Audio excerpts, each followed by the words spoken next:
Bismillahirrahmanirrahim. Assalamualaikum warahmatullahi wabarakatuh.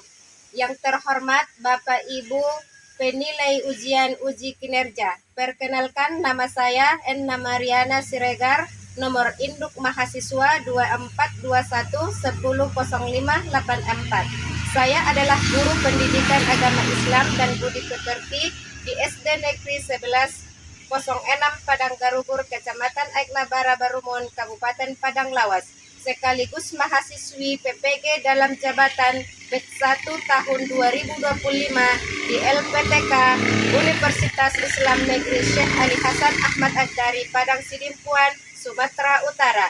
Pada hari ini saya akan melaksanakan praktek pembelajaran pada jenjang kelas 2 SD dengan materi Ayo Kita Sholat, subbab praktek sholat. Selamat menyaksikan dan terima kasih. Wassalamualaikum warahmatullahi wabarakatuh.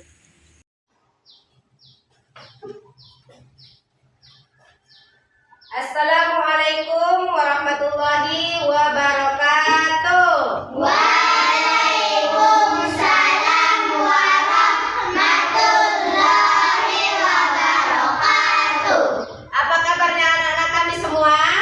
Alhamdulillah, luar biasa. Allahu Akbar. Alhamdulillah. Untuk hari ini kita akan belajar. Jadi anak-anak kami semuanya harus semangat. Apa anak kami semuanya sudah sarapan? Kenapa kita harus sarapan sebelum berangkat sekolah? Karena sarapan ini sangat perlu. Kalau perut kita ini dikasih makan, maka pikiran kita pun akan tenang. Maka sarapan ini sebelum berangkat sekolah sangat perlu sekali. Jangan sampai ada yang tidak sarapan sebelum berangkat sekolah. Sarapan ini tidak perlu lauknya harus enak, harus ayam, tidak. Apapun lauk pauknya ini tidak jadi masalah kepada kita, yang penting sarapan sebelum berangkat sekolah. Baik, kepada anak-anak kami sebelum kita belajar lebih lanjut, kita berdoa terlebih dahulu. Kepada anak-anak kami yang mau memimpin doa, iya, boleh maju, Mak.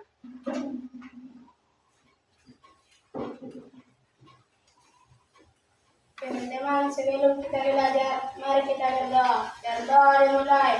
Bismillahirrahmanirrahim. Rabbi shrahli sadri wa yassir li amri wahlul 'uqdatam min lisani yafqahul qawli. Amin.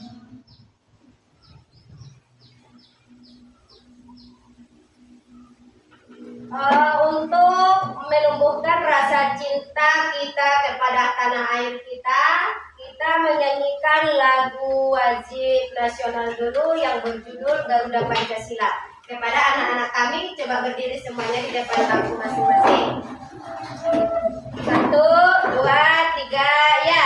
Garuda Pancasila, akulah pendukungmu.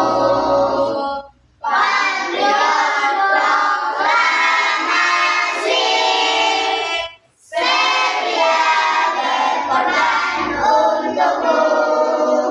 Pancasila dasar negara, la ilaha illallah sentosa.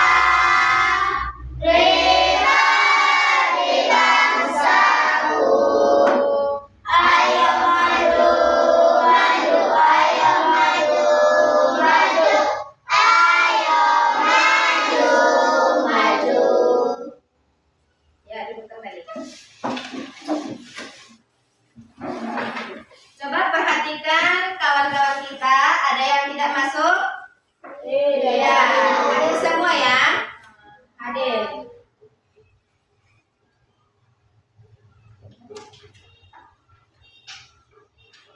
Sebelum kita belajar lebih lanjut, Kemarin kita telah mempelajari yaitu tentang berwudu. Masih ingat pelajaran kita tentang berwudu? Apa saja yang disunahkan sebelum kita melakukan berwudu? Iya. Kumur-kumur. Yang mau tambah? Iya. Mencuci hidung. Bagus. Coba kasih tepuk tangan kepada kawan kita. Di dalam melakukan berwudu, kita membasuh tangan. Tangan ini sampai mana kita harus membasuhnya? Iya. Dari ujung kuku sampai siku. Bagus. Itulah pelajaran kita kemarin yaitu tentang berwudu. Jadi wudu ini adalah penyempurna sholat kita. Kenapa penyempurna? Sebelum kita melaksanakan sholat, maka kita harus mensucikan diri dulu, yaitu dengan melaksanakan wudu. Jadi untuk hari ini kita akan mempelajari yaitu tentang sholat fardu. Apa itu sholat fardu? Sholat fardu ini adalah sholat yang wajib dilakukan oleh setiap muslim, yang mana waktu sholat fardu ini ada 5 waktu. Siapa yang tahu sholat apa saja yang diwajibkan kepada umat Islam? Iya, sholat apa saja? Iya, bagus. Sholat. Kira-kira kenapa kita perlu melakukan sholat? Iya. Karena sholat membuat hati menjadi tenang dan dekat dengan Allah, Ibu. Karena sholat membuat hati tenang dan lebih dekat kepada Allah. Nah, di sini ada beberapa gerakan sholat yang harus kita ketahui. Apa saja itu gerakan sholat? Nah, coba perhatikan ke depan. Di sini sudah Ibu susun. Perhatikan ke depan semuanya. Gerakan sholat. Yang pertama di sini ada namanya yaitu niat, berniat, meniatkan di dalam hati kita itu mau sholat apa? Apakah sholat zuhur, apakah sholat asar, apakah sholat maghrib. Kemudian yang kedua yaitu takbiratul ihram, dan yang ketiga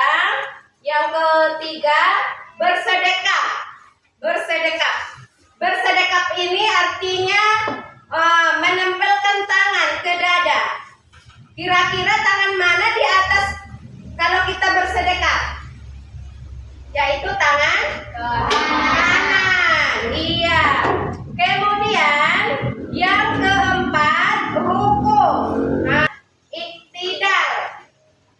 Ini perlu nanti diingat anak-anak kami, karena di akhir pelajaran ini nanti anak-anak kami akan merangkum ataupun menyusun gerakan-gerakan sholat. Makanya ini harus penting untuk diingat ya. Yang pertama tadi harus kita ingat, yaitu yang pertama niat, yang kedua takbiratul ihram, yang ketiga bersedekah, kemudian yang keempat ruku, yang kelima iktidal, yang keenam sujud, yang ketujuh duduk di antara 2 sujud, 8 sujud, yang kesembilan tasahud awal, sholat asar, sholat isya. Maka ini akan mempunyai tasahud awal. Tapi kalau dia 2 rakaat seperti sholat subuh, maka tidak ada tasahud awal, langsung kepada tasahud akhir, barulah dia salam. Untuk lebih jelasnya coba diperhatikan lagi. Di sini sudah diterangkan bagaimana itu gerakan di dalam sholat. Coba kita dengarkan. Zuhur, kita akan mempelajari yaitu sholat. Coba kita perhatikan videonya ini. Lebih jauh perlu kita ketahui apa itu sholat fardu. Sholat fardu adalah sholat wajib 5 kali sehari semalam sebagai perintah langsung dari Allah kepada setiap muslim. Jenis-jenis sholat fardu ada 5. Yang pertama yaitu sholat subuh, zuhur, asar, maghrib, dan sholat isya. Syarat wajib sholat. Siapa saja yang wajib sholat ini? Yang pertama yaitu yang beragama Islam. Kalau dia tidak beragama Islam, dia tidak diwajibkan untuk melaksanakan sholat. Kemudian yang berakal sehat. Orang yang berakal sehat ini yang bisa membedakan mana yang baik dan yang mana yang buruk. Kemudian yang ketiga, balik ataupun dewasa. Lanjut, syarat sholat. Apa saja biar sholat kita itu sah dikerjakan?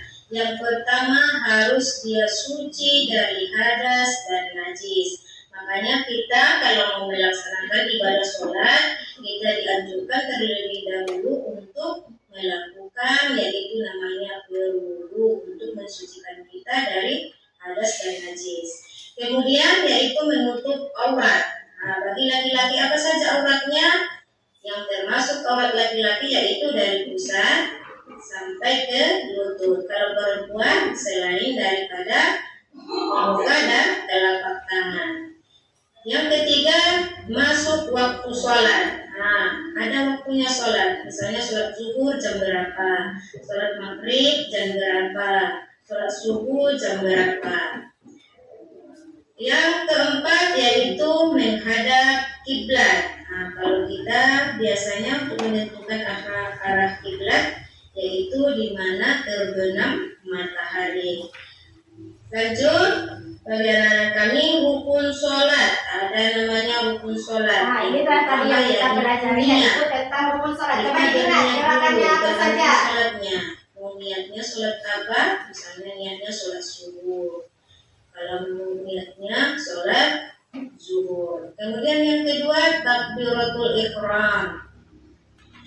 Yang ketiga berdiri bagi yang mampu. Kalau tidak mampu boleh duduk. Kalau tidak bisa duduk boleh berbaring. Yang keempat yaitu membaca Al-Fatihah. Lalu ruku, iktidal, sujud, duduk di antara dua sujud. Kemudian yang nomor 9 ada namanya tasyahud akhir, yang 10 membaca sholawat, yang 11 salam, yang 12 tertib ataupun berurutan. Tertib ini artinya tidak boleh dilangkah-langkahi. Misalnya dikerjakan nomor 1 baru langsung ke nomor 3. Ini tidak boleh, harus berurutan dia dari nomor 1 niat, takbiratul ihram, berdiri bagi yang mampu dan seterusnya. Kemudian berniat, inilah tadi niat. Niat di dalam hati untuk melaksanakan sholat yang dituju. Misalnya kalau kita mau sholat subuh, niatkan usolli fardhu subuhi raka'ataini mustaqbilal qiblati lillahi ta'ala. Barulah dilakukan bersamaan dengan takbir. Apa itu takbir? Allahu Akbar. Barulah membaca takbiratul ihram. Mengangkat kedua tangan sambil mengucapkan Allahu Akbar. Ini dia menandakan dimulainya sholat. Lalu membaca Al-Fatihah. Al-Fatihah ini berdiri tegak dan membaca surah Al-Fatihah di setiap rakaatnya.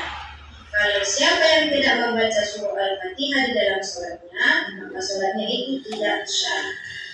Diikuti dengan surah pendek pada rakaat pertama dan kedua. Misalnya surah apa yang kita dapat? Kalau misalnya surah Al-Ikhlas, kita baca surah Al-Ikhlas. Kalau dapat surah An-Nas, kita baca surah An-Nas. Lalu ruku. Posisi ruku ini membungkukkan dengan punggung lurus dan tangan di lutut sambil membaca Subhana rabbiyal azimi wa bihamdi, ini dibaca sebanyak 3 kali.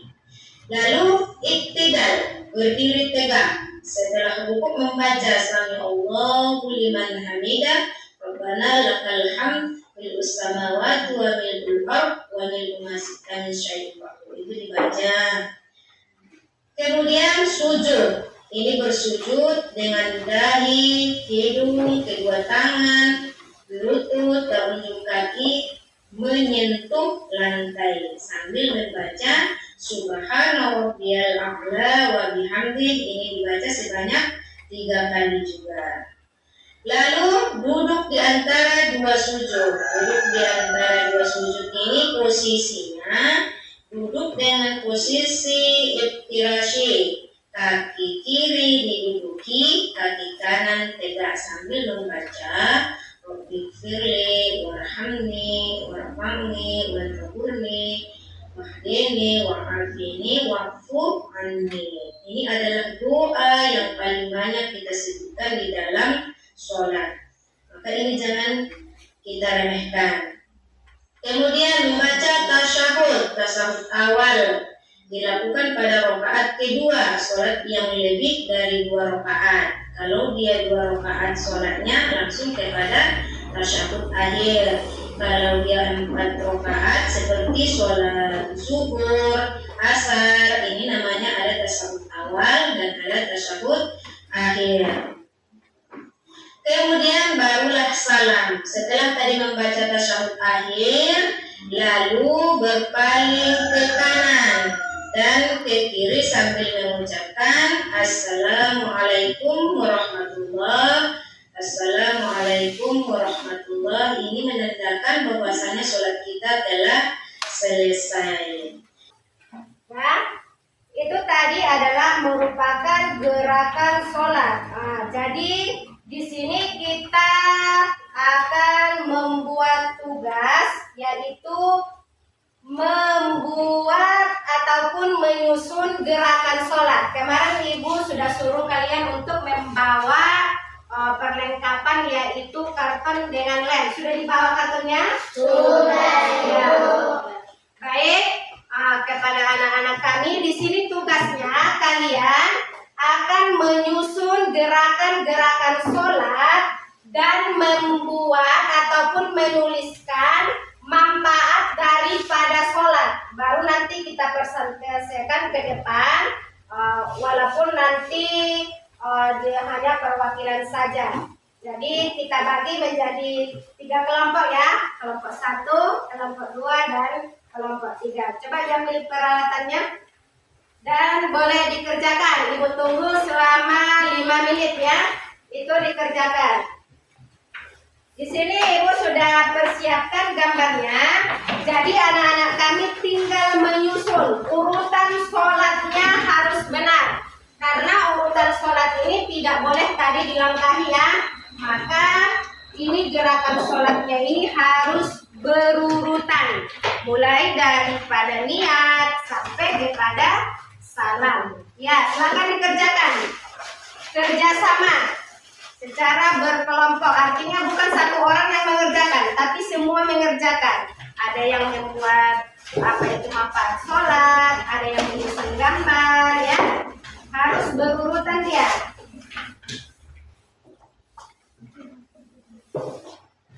Boleh dikerjakan sama-sama ya, sama-sama. Bu. Ya? Bisa Bu acak nomor sholat Bu? Tidak, gerakan sholat ini tidak boleh diacak-acak. Gerakan sholat ini harus berurutan. Kalau misalnya kita mengerjakan nomor 1 niat, kita berniat untuk sholat zuhur, baru langsung gerakan nomor 3. Apa itu? Langsung nomor sujud. Ini tidak boleh. Dia harus berurutan. Oke, silakan dilanjutkan.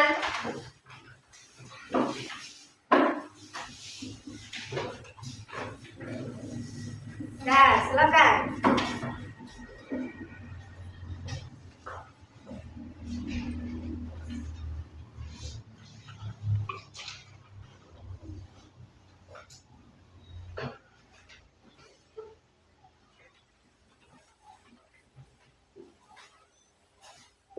Bisa?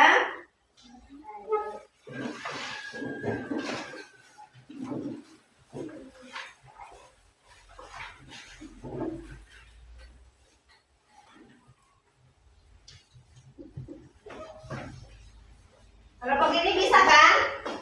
Bisa, ya. Caranya begini. Ya, ambil lagi. Giliran ini harus niat apa? Dan tempel. Baru harus lagi sampai berurutan sampai ke bawah ya. Kelompok ini bisa? Bisa. Ya, coba dikerjakan. Apa nomor 1? Ah, niat. Dia taruh di sini. Niat. Tempelkan. Iya. Dilepas satu lemnya. Dilepas satu. Ah, lagi. Oke, baru ditempelkan di sini. Ditempelkan di sini. Iya, bagus. Ah, kira-kira habis niat apa? Habis niat apa tadi gilirannya? Apa dia? Takbiratul ihram, ya. Baru dibuat di sampingnya takbiratul ihram. Ditempel lagi seperti niat. Silakan dilanjutkan.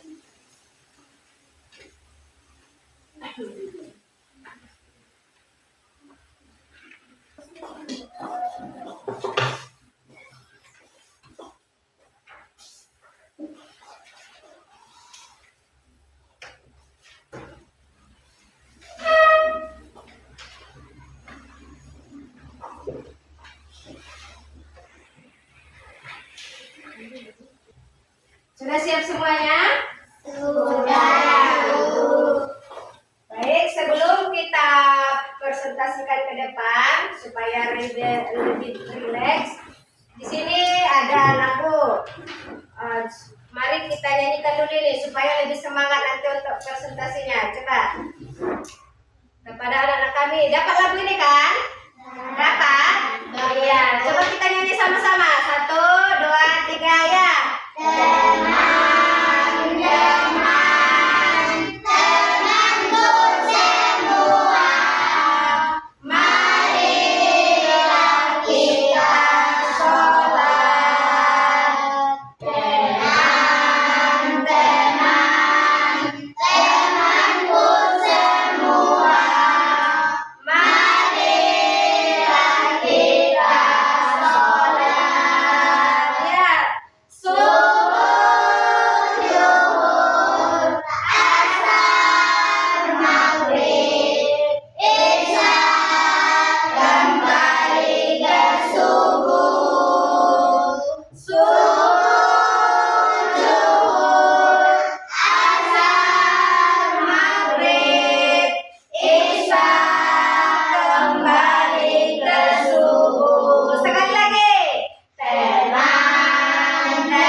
Kelompok 2 ya? Ya, silakan maju.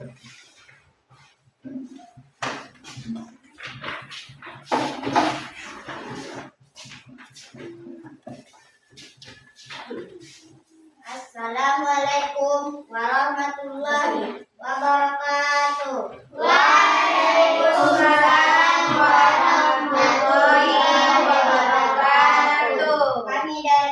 kelompok dua dapat menyimpulkan manfaat dari sholat. 1. Mendekatkan diri kepada Allah. Sholat membuat kita lebih dekat kepada Allah dan menunjukkan rasa syukur atas semua nikmatnya. 2. Melatih disiplin waktu. Sholat fardu dilakukan pada waktu tertentu sehingga kita belajar untuk tidak menunda-nunda dan tepat waktu. 3. Membentuk akhlak yang baik. Dengan sholat kita belajar bersikap sopan, sabar dan menghormati orang lain. Kira-kira itu yang dapat kami sampaikan. Sekian, wassalamualaikum warahmatullahi wabarakatuh. Waalaikumsalam warahmatullahi wabarakatuh. Coba kasih tepuk tangan untuk teman kita. Ya, silakan duduk. Jadi, itulah pelajaran kita pada hari ini, yaitu tentang sholat. Di mana tadi sholat ini adalah merupakan kewajiban seorang muslim untuk melakukan sholat yang 5 waktu, yaitu sholat zuhur, asar, maghrib, isya, subuh. Kenapa kita harus sholat? Karena sholat itu adalah perintah langsung dari Allah. Itu adalah sholat yang diwajibkan kepada umat Islam. Kemudian apalagi? Karena sholat ini membuat hati kita lebih tenang dan menumbuhkan cinta kita kepada Allah Subhanahu wa Ta'ala, membuat hati kita lebih dekat kepadanya. Kemudian apalagi? Sholat melatih kita untuk disiplin. Disiplin dalam waktu, misalnya dalam melaksanakan sholat subuh, sholat zuhur, sholat asar, di mana di sini ada ketentuan waktunya. Kalau kita sholat di dalam jam 3, ini merupakan adalah suatu tuntutan kepada kita agar kita tepat waktu pada jam 3. Di sini adalah merupakan disiplin sholat. Itulah manfaat daripada sholat. Jadi kepada anak-anak kami, untuk PR-nya di rumah, nanti anak-anak kami coba buat di rumah gambar ataupun gerakan-gerakan sholat, baru nanti ditempelkan di dalam karton. Nanti siapa yang paling bagus, nanti kita akan tampilkan di dinding kita ataupun kita pajarkan. Jadi itulah pelajaran kita pada hari ini. Mudah-mudahan dapat bermanfaat kepada kita semua dan merupakan amal soleh kepada kita. Maka ibu tutup dengan salam. Assalamualaikum